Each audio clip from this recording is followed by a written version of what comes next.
Over the past few videos, we've been discussing why various alternative theories have failed to account for the facts and evidence surrounding the origin of Christianity. However, in today's video, we will be exploring the compelling, multi-layered case for the resurrection of Jesus as the best theory. Drawing from scripture, ancient sources, historical methodology, psychology, and philosophy, we will unpack why the resurrection hypothesis is not only plausible, but more likely than opposing theories. If Christ truly rose from the dead, then everything changes. Our understanding of life, death, purpose, and eternity is transformed. One common objection to the resurrection is that the gospel accounts cannot be trusted because they were written by believers. But this assumption misunderstands how historians approach ancient texts. Every source from antiquity comes with some degree of bias, and yet historians sift through those perspectives to uncover reliable facts. Some argue that the Gospels are biased because they were written by believers, but if we dismissed every historical source that had an agenda, conviction, or bias, we would lose nearly all of ancient history, because every human has a bias. As an example, many Roman sources praised Rome, Greek histories support Greek ideals and ideas, religious texts explain religious experiences. So this doesn't make them useless, it makes them normal. Therefore, unless an unbiased, perfectly emotionless robot created these texts, then we really cannot call any text that was written by a mere human truly unbiased. That means if you're going to throw away the Gospels for being biased, we would really have to throw away every single text that we know of.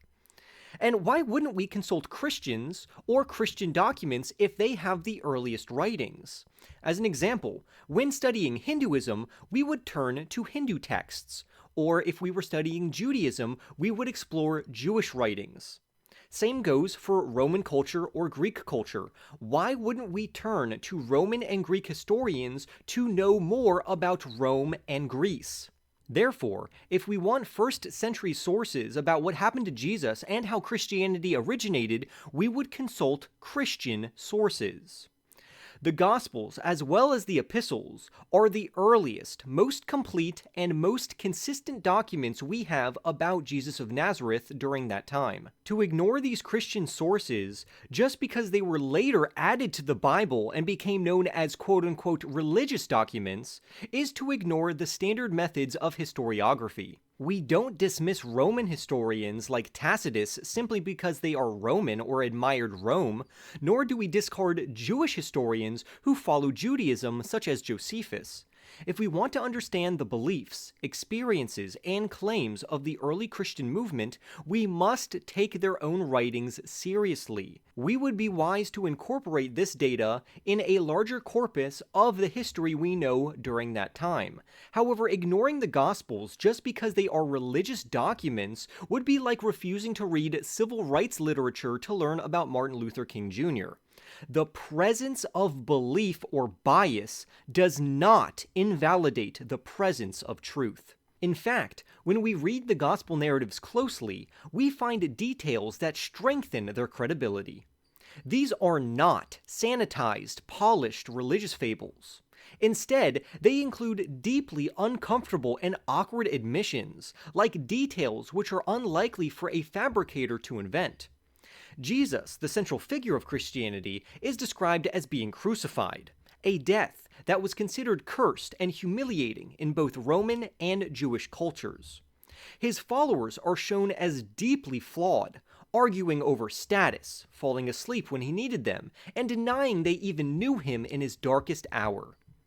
Jesus' own family is reported to have thought he was out of his mind during his ministry. Even after reports of the resurrection, some of his own disciples continued to doubt. And perhaps most telling of all, the first people to discover the empty tomb were women, whose testimonies at that time were not even admissible in a court of law in that location. If the disciples or early Christians were inventing a myth to bolster their movement, these are precisely the kinds of details they would have avoided. Instead, these details are included. Clearly, the authors of these documents are not concerned with impressing their audience, but they are simply conveying the truth. What makes the resurrection account even more compelling is that it provides the best explanation for a cluster of historical facts that are widely accepted by scholars across the academic and theological spectrum. Nearly all historians agree that Jesus was executed by crucifixion under the Roman governor Pontius Pilate. Then he was buried, and shortly after, there were reports that his tomb was empty. Multiple individuals and groups then said that they saw him alive, and his followers, who were once terrified and disillusioned, suddenly became bold proclaimers that he had been risen from the dead. This message became the foundation of a movement that transformed the ancient Roman world and our world to this day. These events were not preached in secret, but rather it was spoken publicly in Jerusalem, the very place where Jesus had been crucified, where anyone could have pointed to his body if it remained in the tomb, stopping the whole movement in its tracks. The transformation of the disciples is particularly striking, because before the resurrection they scattered in fear, but afterward they traveled the world proclaiming that Jesus was alive, often at the cost of their own lives or well-being. These were not men trying to get rich or powerful. They were not gaining prestige or comfort from this. Instead, they were beaten, imprisoned, exiled, and some of them executed, yet they never recanted, even though it could have saved their life. And they were also never excommunicated by the church. Almost no one willingly suffers and dies for something they know to be a lie, let alone a group of people. People may die for what they believe is true, but they don't really die for what they know to be false. These men claimed not just to believe in a resurrection, but to have seen and touched the risen Christ. Their sincerity is written not in their words alone, but in their scars and sacrifices. Skeptics have proposed alternative explanations instead of the resurrection of Jesus, but each falls short, as we have discussed in prior videos. Some say the disciples hallucinated, but hallucinations are individual by definition, not group experiences. You can't share the same dream with multiple people in the same way that you cannot share in the same hallucination as other people. Some cynics believe that the body of Jesus was stolen, or perhaps the disciples deceived people in thinking that the tomb was empty. But a mere empty tomb is not enough to start a movement like this. Meanwhile, skeptics also believe that this all was a fairy tale, or a myth, or a legend. But the idea that the story of Jesus evolved into a legend also doesn't work. Legends can take generations to form, but the resurrection was preached within months of Jesus' death. And we have early creeds, such as the one found in 1 Corinthians 15, that date back to around the time frame of the crucifixion itself. That is not nearly enough time for myth or legend to develop, especially in an oral culture that is rich with eyewitness testimony. Some argue that miracles can't happen, so therefore the resurrection by definition is false. But this argument assumes the conclusion before examining the evidence. By definition, miracles are rare.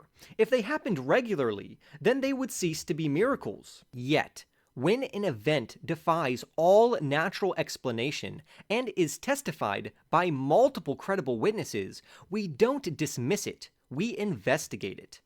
In science, when an unexpected result appears, the proper response is not to ignore it, but to explore it.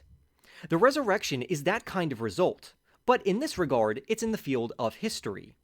A unique, disruptive event like the resurrection deserves careful attention, not causal dismissal. Interestingly enough, one of the major things that are skipped in this type of investigation is the person of Jesus himself.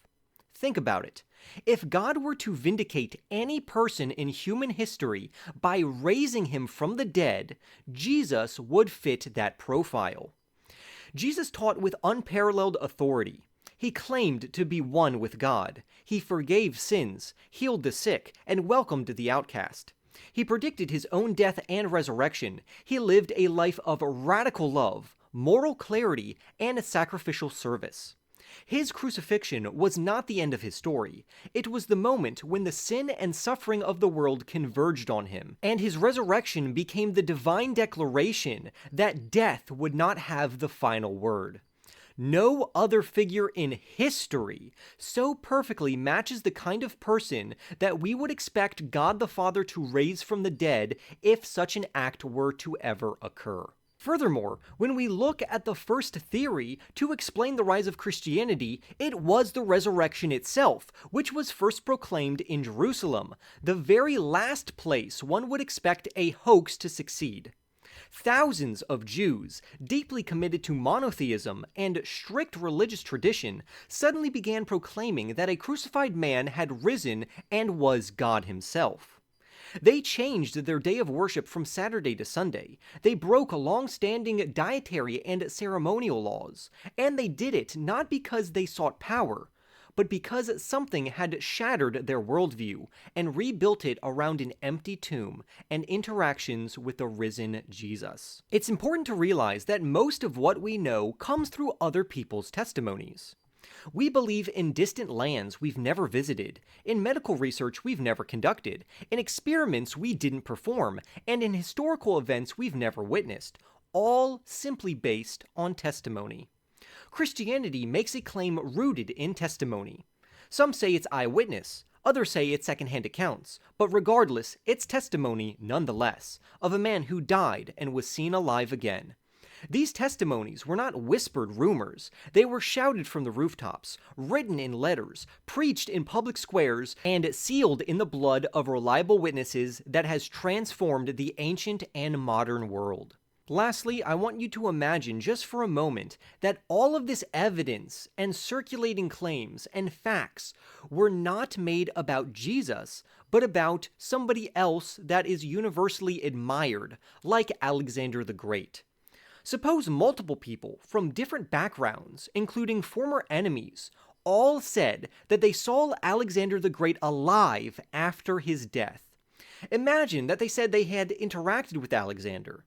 And imagine his most loyal generals who were tortured and killed for insisting that they had interacted with Alexander after his death. Would scholars not at least investigate the claims with open minds? That somehow Alexander either slipped past death or rose from it. The truth is, it's not the lack of evidence that causes most people to reject the resurrection of Jesus. It's its implications. If Jesus rose, then he is who he claimed to be, and that changes everything. The case for the resurrection stands strong against scrutiny. It's not a story of myth, wishful thinking, fairy tales, or psychological projection. It is the best explanation for a series of historical facts and evidences that have shaped the world over the last 2 millennia. And perhaps most profoundly, it offers not just answers for the past, but hope for the future. Don't forget to press the like button and subscribe for more videos just like this one, and with that being said, I will see you in the next one.